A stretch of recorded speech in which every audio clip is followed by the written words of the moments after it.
marahil ng administrasyong Duterte, ng mga Duterte, kasama na rin si Sara Duterte, no, ng ating mga patutubo at pambansang minorya.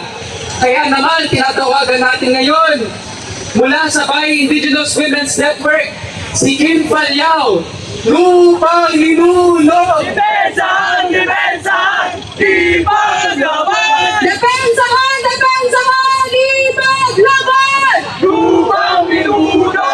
Mga kababayan, narito po sa harapan ng Korte Suprema ang iba't ibang mga sektor na bilang na po ang sektor ng mga katutubot Moro upang muling ipanawagan na ibaliktad na ng Korte Suprema ang kanilang desisyon na gawing unconstitutional ang mga kaso ng impeachment laban kay Sara Duterte.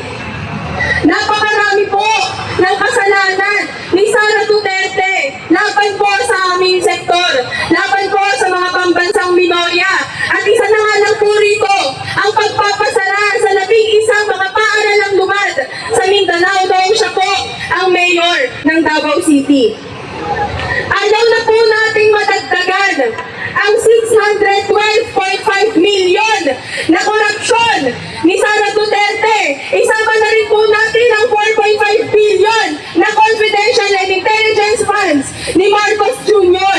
na dapat inilalaan sa pagpapatayo ng mga paaralan, ng mga ospital sa loob ng aming mga komunidad, sa pagpapabuti ng access sa tubig at kuryente, sa pagpapayaman at pagpapabuti ng aming kabuhayan, at pagpapayaman din po o pagprotekta sa aming lupang ninuno at teritoryo. Ito po ay napupunta ang ganitong kalaking pera ay napupunta lamang sa mga pansariling interes nila. Kasama na po ni Sara Duterte, napupunta sa mga confidential and intelligence funds na ginagamit lamang para sa panreretag, harassment at intimidasyon, pambubomba at militarisasyon sa aming mga komunidad. Para po sa Korte Suprema, imbis na ang mga tunay na unconstitutional law ang ibasura nito, katulad na lamang po ng anti-terror law, katulad na lamang po ng Indigenous Peoples' Rights Act na gamit ng Estado at ng mga pribadong korporasyon sa pangangungkam ng lupang ninuno sa pagpapalayas sa aming mga komunidad. Kahapon nga lang po ay nabalitaan at nalaman ng mga katutubong Mangyan Iraya ng Occidental Mindoro na naaprubahan po ang kasong isinampa sa kanila ng Peaceland Corporation na isang real estate corporation na gustong kamkamin ang kanilang lupain sa Abra de Ilog. 30 po silang mga katutubong Mangyan Iraya ang kinasuhan ng gumagawang kasong forcible entry and damages sa sarili po nilang lupang ninuno. At kahapon lamang din po ay dalawang mga katutubong magsasaka mula sa Ilocos Norte ang iligal na inaresto ng mga hinihinalang elemento ng 102nd Infantry Battalion. Sila po ay hinuli ng walang warrant of arrest. Ang kanilang komunidad din po ay matagal nang tumututol sa banta ng Dambuhala at Mapanirang Dam sa kanilang lupang ninuno. Si John Valmar Galvida, isa sa mga hinuli, ay pinalaya matapos ang mahigit kumulang 2 oras, habang si Willie Bangad ay nananatili sa kustodya ng mga militar magpasa hanggang ngayon. Sila po ay in-interrogate at hanggang ngayon po ay hindi pa rin inililitaw at ipinapalaya si Willie. Kailangan pong kilalanin ng Korte Suprema na ito po ay hindi usaping teknikalidad lamang. Ito po ay usapin ng katarungan para sa mamamayang Pilipino. At hindi po kami mga katutubo ang dapat na ikinukulong. Hindi dapat kami ang inaaresto. Hindi dapat kami ang pinapalayas sa aming mga komunidad. Nandiyan po si Sara Duterte. Dapat siya ang i-convict. Dapat siya ang i-takwil sa kanyang pwesto. Siya po. At ang mga kasama niya rin mga kurap ang dapat na inaaresto at kinukonvict.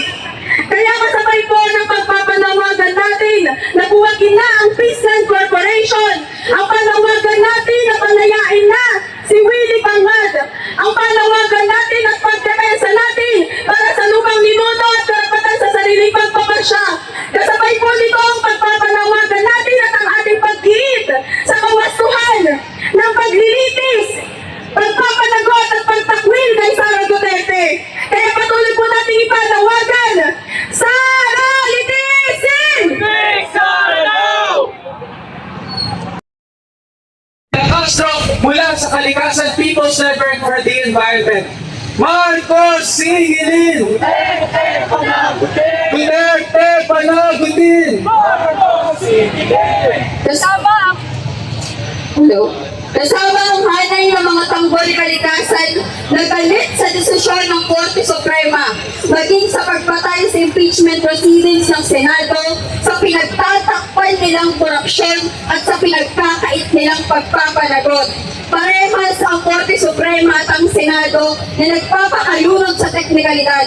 Halatang halata ang pagkukuntsabahan ng mga nasa kapangyarihan. Paulit-ulit na tayong binibigo ng gobyerno, ng konstitusyon at ng mga batas na dapat ay magtitiyak ng hustisya para sa mamamayang biktima at magpapanagot sa may sala. Anong klaseng gobyerno at hustisya ang meron tayo na may pangil sa mga aktivista at tanggol kalikasan, ngunit hindi sa mga korap na tulad ni Sara Duterte?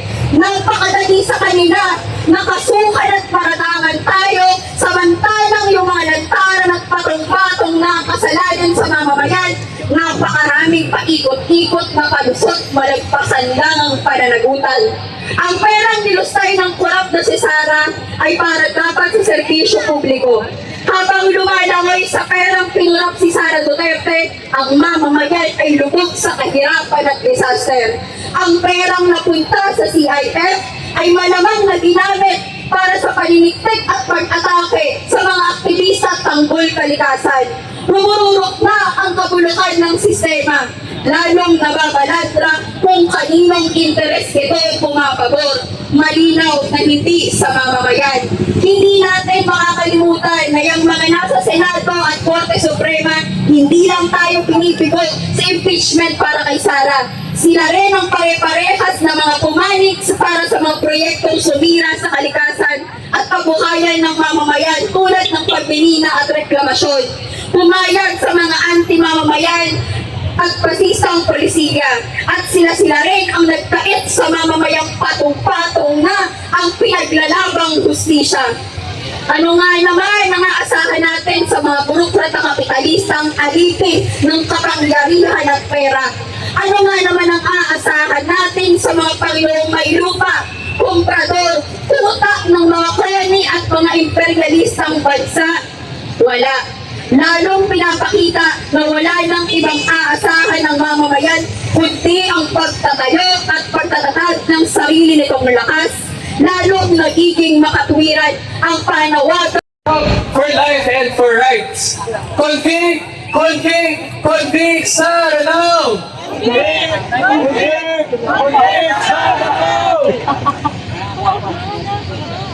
isang mainit na pagbati sa ating lahat. Ngayon ay narito tayo sa harapan ng Korte Suprema upang manawagan para i-impeach si Sara Duterte at panagutin sa kanyang mga minustay na salapi. Ito po ang dahilan kung bakit ang mamamayang Pilipino ay naghihirap.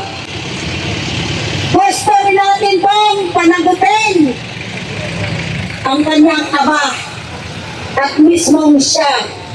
Kami po ang mga biktima ng extrajudicial killings ng panahon ni Duterte na hanggang ngayon ay wala pa kaming nakakamit na hustisya. Hustisya ang manawagan sa lahat ng mga biktimang pinaslang at sa lahat ng mga pinanggalan ng karapatang pangtao katulad naming mga biktima.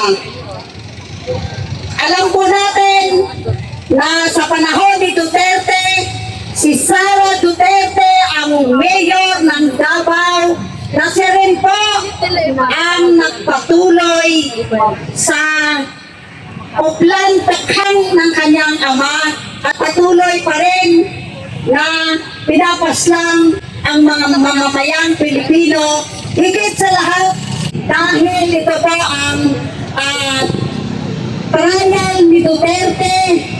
Babasahan po siya ng kanyang mga krimen na ginawa sa sambayanang Pilipino. Samahan niyo po kami na manawagan para lahat po ng mga biktima ay magkaroon ng hustisya. Maraming salamat po. Bakit ba? Si Rodrigo Duterte tumadaan din sa proseso. Paano kaya ang mga nanay, mga tatay, mga anak, iba pang mga kamag-anak na pinaslang sa madugong gera kontra droga ng mga Duterte? Paano naman sila? Bakit sila walang hustisya? Samantala, ang mismong mga kriminal na nasa matataas na posisyon, sila pa ang nagpapakasarap. Kaya tayo nandito, naninigil at gumalaban dahil hindi tayo papayag sa ganitong patakaran at sa ganitong sistema. Patuloy ang ating mga panawagan na managot ang mga kanilang managot dahil sa kanilang mga inutang na dugo. Kaya muli mga kasama, sinasabi natin, convict, convict, convict, sir, no! Sa puno namang ito, tinatawagan natin si Mario Fernandez mula sa Olalia, Kilusang Mayo 1. Uy, manggagawa! Isang mapulang pagbati sa atin dito po sa harap ng Korte Suprema. Kami po sa Organized Labor Association Inline Industries and Agriculture, Kilusang Mayo 1 o Olalia KMU, ay ang kontimang katagalugan po ay dismayado, lalo na po sa hanay ng manggagawa, lalo na po sa Korte Suprema at sa Senado.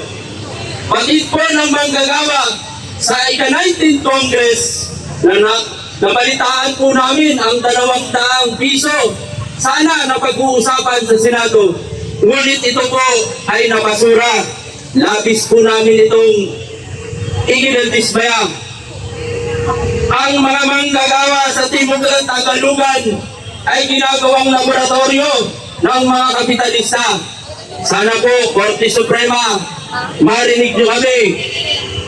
Ang kalakhan po ng manggagawa ay kontraktual. Kapag humihina ang pagawaan, humahantong po ito sa compressed work week at tanggalan. Kapag nakapagbuo ka naman ng union, maging leader manggagawa, ikaw ay gagawa ng kaso, ikaw ay titiktikan, ikaw ay bibigyan ng death threat ng LTFL-CAT. Ang pinakamasama nito ay meron ng pasisamin ng pagpatay sa leader manggagawa. Baka nakakalimutan nyo, Manny Asuncion at Dante Miguel ng Puji. Lubog. At ang gawa-gawang kaso naman ay kay Esteban Steve Mendoza, Arnedo Lagunyas at Elizabeth Camoral.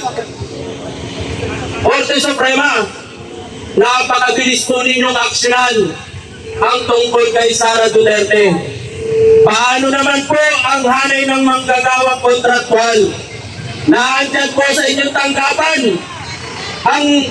ang reklamo ng mga taga-PNG, ng mga taga-Nexperia, Nutricia, Alaska at Jobliner.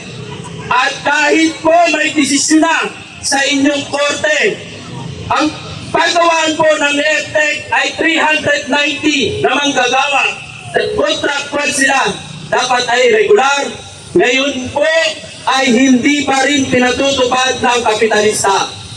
Samantalang yung kay Sara ay mabilis niyong aksyonan.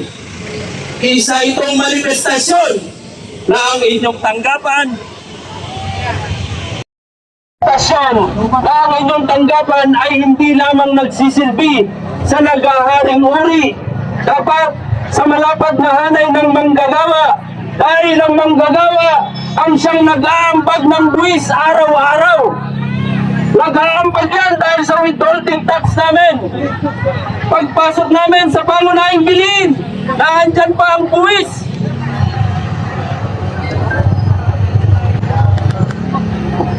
Kaya po, sa hanay ng manggagawa, patuloy na na patuloy at magpapatuloy kaming susuporta sa ganitong klaseng aktibidad. Korte Suprema, baliktarin ninyo ang desisyon nang sa galon ay magsilbi kayo sa malapad na hanay ng manggagawa at mamamayang Pilipino. Sara Litising!